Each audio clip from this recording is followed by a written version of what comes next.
love the chase and the hunt, and I set the pace when I'm running. I always Namaste friends. So in this family of S3, which is the top 5% in the AWS Solution Architect exam, we saw about what is an S3, how to create a bucket, upload images, what is the code for 400 HTTP code, and then versioning. So today we'll be seeing about storage cost.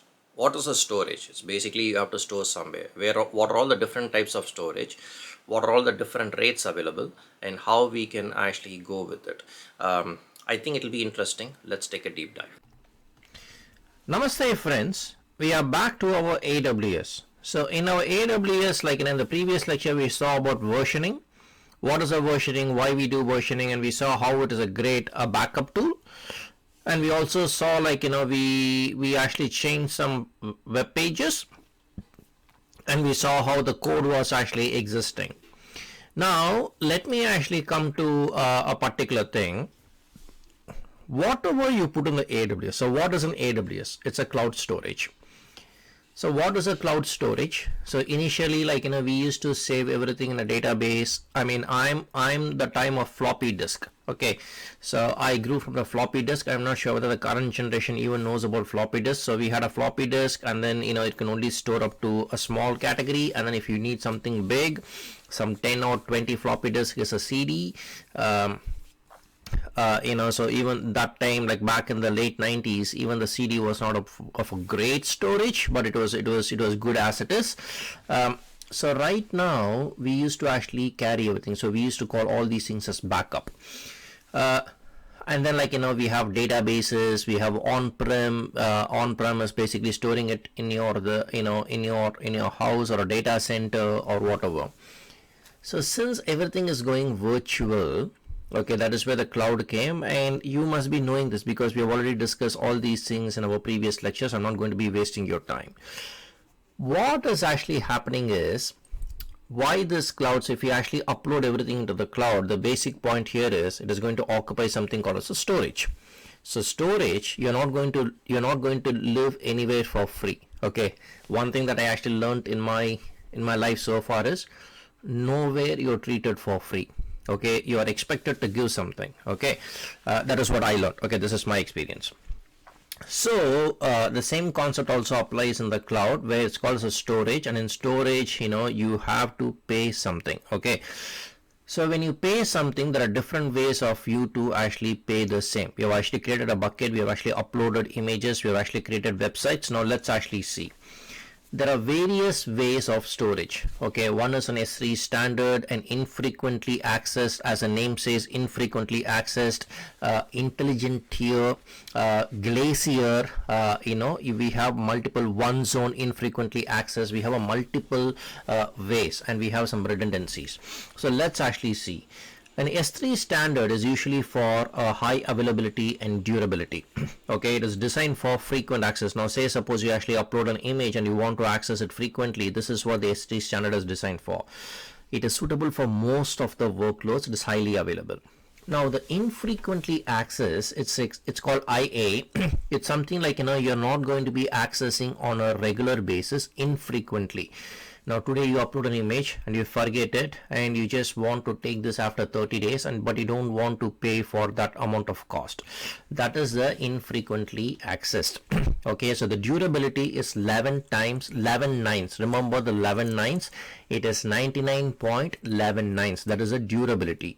Okay, 99.9 is the availability. For standard, it is it is 99.99. Okay, so this is the infrequently accessed. So the infrequently accessed, as you are going to be accessing infrequently, it is 20% less. I stay corrected, I'm sorry, 99.9% availability for standard and 99.5% availability for infrequently. This is one zone infrequently access. Okay, so even in this infrequently access, we have a one zone infrequently access. So what does it one zone mean? We know that we can actually multiple zones backups are there, disaster recovery are there, right? So instead of putting it in multiple zones, okay, like say suppose you are in India, you upload it to whether North Indian, if you are from South India, North Indian zone, or North American zone or African zone, whatever it is, instead of like multiple uploads, you just put it in one.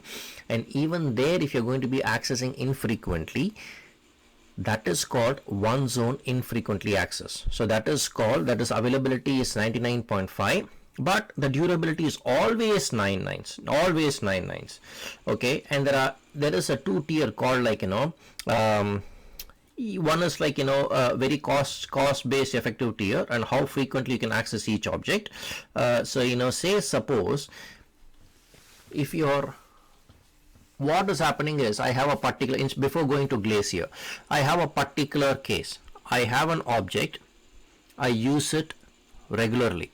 Okay, regularly in the sense like I use it, don't use it, but I keep on going there. Okay, this is like you using your Amazon shopping cart once a week or once in 10 days, where the pattern is the same and you're actually accessing the particular site.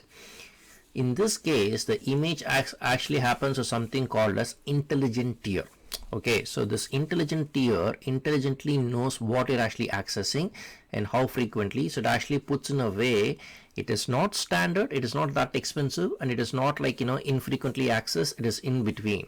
Okay, so this is called intelligent tier. Now in Glacier is something called as an archiving. Archiving is something like where you don't, when would you actually archive? Okay, like old records, tax records, and anything you would actually archive. Okay, so this is what archiving is.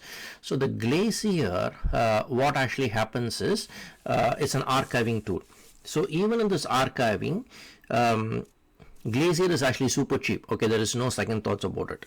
So even in this archiving, there are three options. One is an instant retrieval. Okay, the other is a flexible retrieval, and the other is a deep archive.